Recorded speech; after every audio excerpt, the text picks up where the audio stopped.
Қымбатты көрермендер, біз тікелей эфирге қайтадан оралдық. Ал дәл қазір студиямызға қонақтар келіп жайғасты. Таныстыратын болсақ, Аруназ тобы Павлодар қаласына белгілі жас топтардың бірі. Қыздар, қалдарыңыз қалай?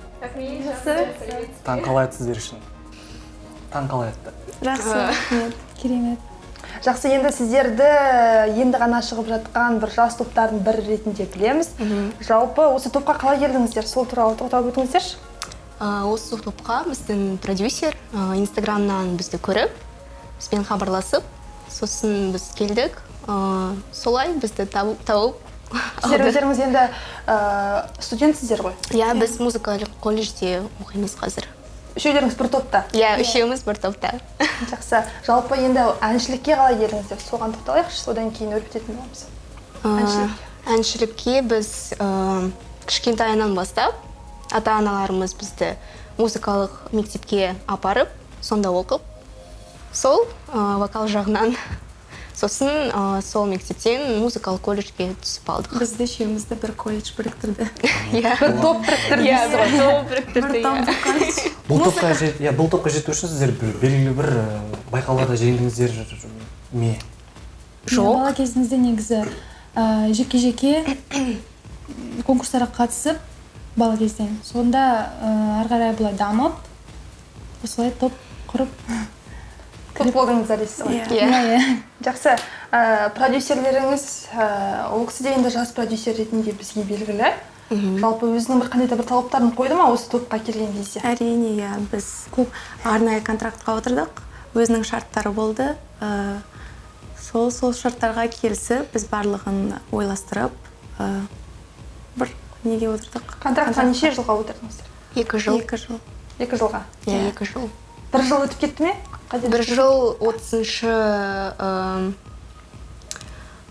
наурыз күні болады. Иә, 1 жыл. 1 жыл болады. Иә. Жақсы. Жалпы осы жас топ деп отырыңыз, репертуарыңызда қанша ән бар? Репертуарымызда 10-нан астам ән бар. Ал авторлыққа келсек, 3. Иә, 3-4 өлең бар. Жақсы. Керемет. Жалпы осы топ қашан, жалпы қай жылы құрылдыңыз? Ең алғаш бір. Аруназ деген сіздер келмей тұрған кезде қашан құрған екен, сол туралы? Жоқ, әлде бұл сіздерді құрау арқылы бүйтіп бір атын ойлап тапты ма? Жоқ, менің есімде сіздерден бұрын Аруназ тобы болды ғой деймін. Сіздер бірінші емессіздер. 2 жыл болып қалды. Иә, көп болмаса. Жақсы. Сіздер екінші топ ретінде келіп отырсыздар. Иә, біз екінші топ ретінде келіп тұрмыз. Біз олардан қарағанда енді кішкене жаспыз.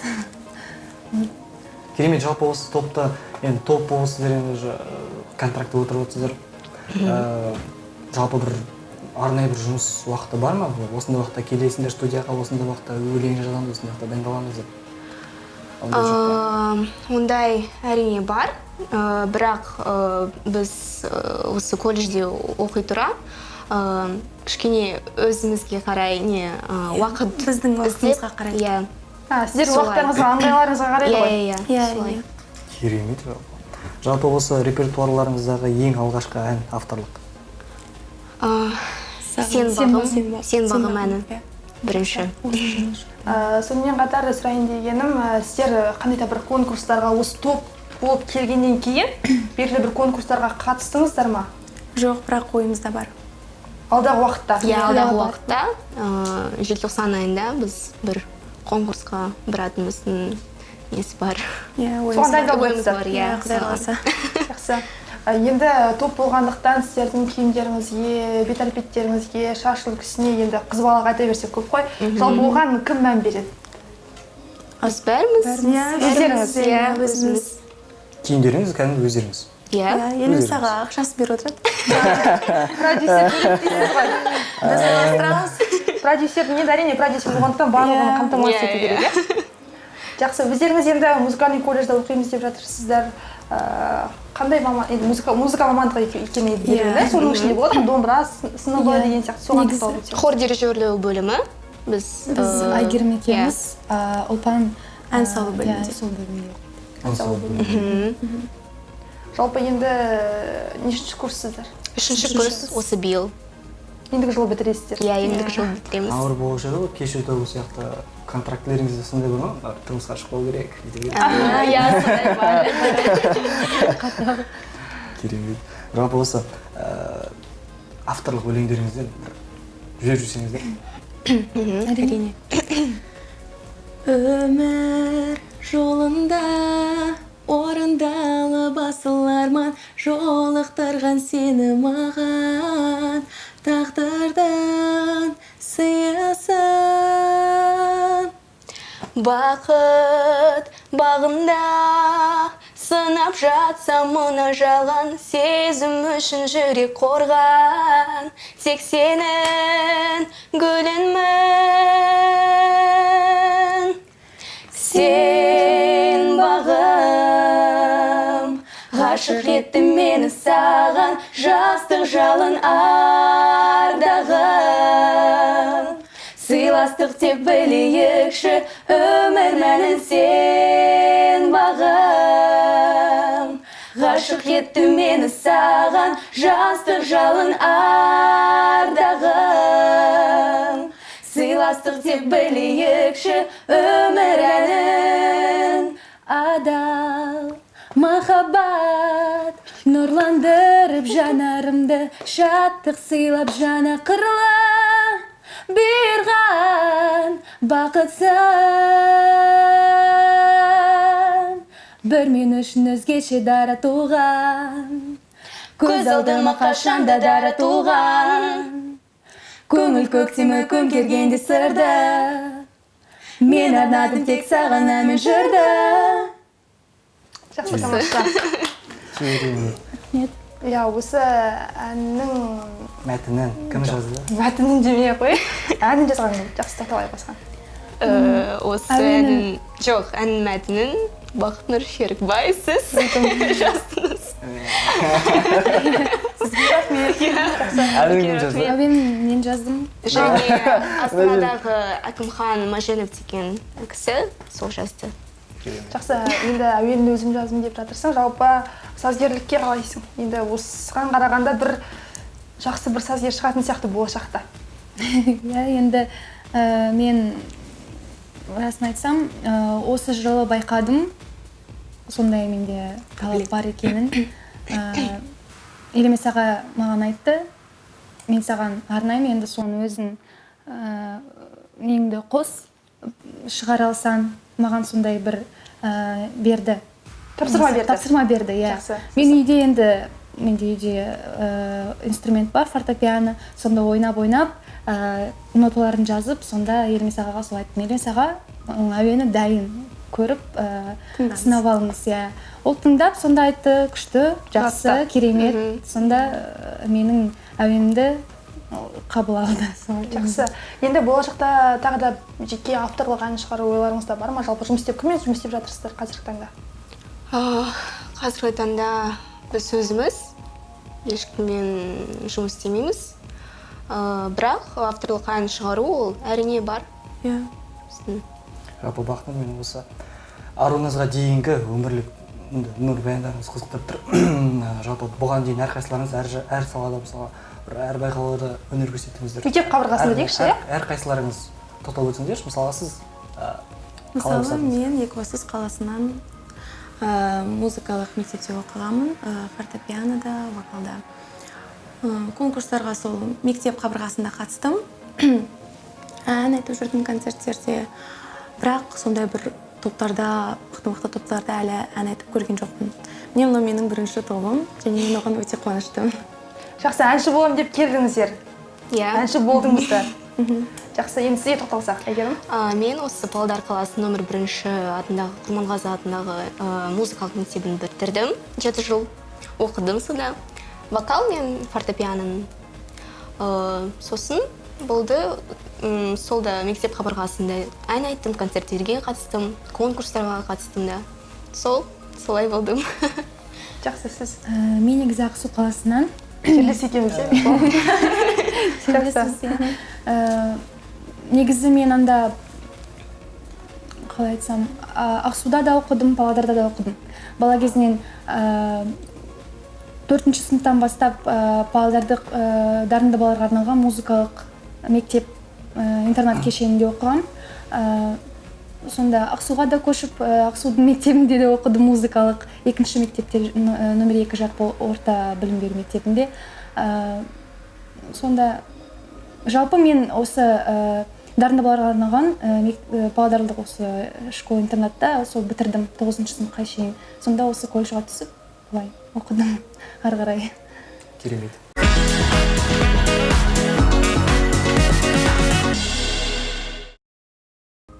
Біз эфирімізді одан әрмен жалғастырамыз.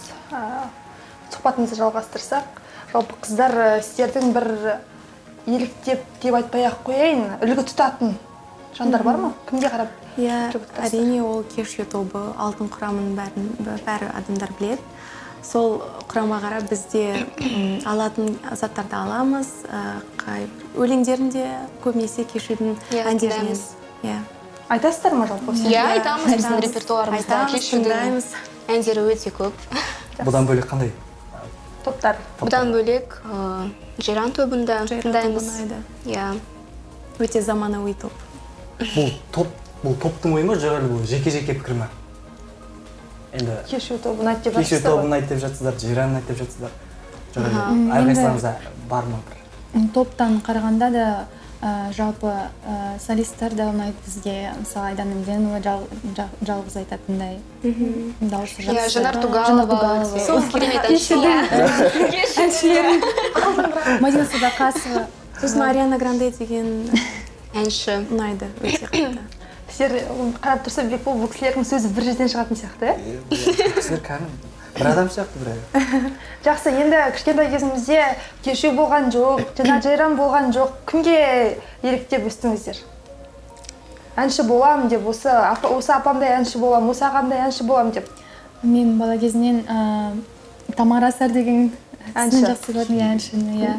Оның әндерінде үйде айтып жүргенмін. Сосын маған көбінесе кісілер айтты, Роза Рымбаева деп, соған ұқсайсың деп. Мадина Садақасова. Иә, соларды. Керемет. Жалпы қыздар сіздер эстрада, сіздердікі? Иә. Дәстүрлегенге қалай қарайсыздар жалпы? Дәстүрлегенді айта аласыздар ма? Домбырамен қазақи көйлекті киіп. Біз домбыра тарта алмаймыз. Әлі көрген жоқпыз сондай. Дәстүрлегенді айта аласыздар? Бірақ біз керек болса айтамыз. Барлығын айтамыз дейсіз ғой. Жақсы, енді сіздерді бір осы Павлодар қаласының әкімшілігінде, я болмаса мәдениет сарайларында көріп жүреміз, үнемі әндеріңізді тыңдап жүреміз. Осы кезде бір келеңсіз жайттар болып тұра ма жалпы? Мысалға, тіпті келе алмай қалған жағдайлар болды ма? Соған тоқталып өтсеңіздер. Иә, сондай да жағдайлар әрине болады. Бірақ біз әркімнің өзінің несіне қараймыз, ол кісі ауырса немесе тағы бір жағдай болса, отбасылық немесе сол заказдардан кішкене бас тартамыз. Жақсы, енді ән айту барысында бір қызықты жайттар болды ма? Соған тоқталып өтсеңіздер, біздің көрермендерге де қызық болады деген сенімдеміз. Осындай кездерді ұмытып қаламыз. Қызықты жайлар көп болатын. Біз Астанаға да барып келдік осы жазы. Фотосессия болды, киім алған жағдайды ол вообще басқа бір бөлек. Жақсы, енді киім деп жатырмыз ғой. Жалпы киімдеріңізге продюсер бір өзі енді қолдайды деп айттыңыздар. Жақсы. Енді сіздердің таңдауларыңызға продюсеріңіздің көзқарасы қалай? Келіседі. Көбінесе келіседі, иә. Ойымыз президент шығар. Иә, ойымыз бірдей. Жалпы араларыңыздан бөлінесіздер ме былай мысалға сіз киімге жауап бересіз, макияжға жауап бересіз? Сондай да бар. Бірақ аса қатты бөлінбейміз. Орташа ол сондай. Бірге жұмыс жасап, бір топ болғасын, бірге жұмыс жасаймыз бәріміз. Бірге шешіп кетірсеміз барлығын. Жалпы бірдей киіндейсіздер ғой сахнада? Көбінесе мүмкін бір түсі біреуінде басқаша болса. Әдемі болып кетті, ал мен әдемі ғой дейсің. Киімге таңалсын болды ма? Келесі жолы мен кішісін аламын дейсің. Ондай жоқ па? Келесі жолы басқа қызға береміз. Жақсы, енді бұл да бір сұхбат барысында қызықты сәттер. Жалпы енді шығармашылыққа қайтадан оралайықшы. Конкурсқа дайындалып жатырмыз дедіңіздер, иә? Енді дайындық барысы қалай? Жалпы сабақтарыңызбен сәйкес келе ме? Соған тоқталып өтсеңіз. Иә, біз енді сабақтан кейін бос болғасын, біз біздің студиямызға барып, кішкене дайындалып, би жағынан, ән жағынан да соның киімді ойластырып, қандай не киеміз деп сахнаға жоспарлаймыз. Иә, жоспарлаймыз соның бәрін. биде де өздеріңіз ойлап табасыздар. Биге біздің бір адамымыз бар, хореограф. Ол біздің барлық постановкаларымызды қояды. сол кісі дайындайды. Иә, сол кісі дайындайды. Жақсы, енді би деп жатырмыз ғой. Жалпы әр әнге әртүрлі би дейсіз, иә? Шатасып кету деген болады ма? Кейде болады. Мысалға енді бір әннің биін келесі әнге билеп қою деген Иә, сол да қызықты сәттер ғой. Жалпы әр эстрада әншісінің өз клип болу керек. Бейнебаян. Бейнебаян болу керек. Сол жайлы айтып өтіңіздерші. Бізде де жаңағы бағым сен әнге жоқ па? Әлі жоқ, бірақ жоспарда бар. Сол әнге бір бейнебаян түсіріп, қазір біз міне осы бір-екі күн кесе бір бейнебаян түсірдік.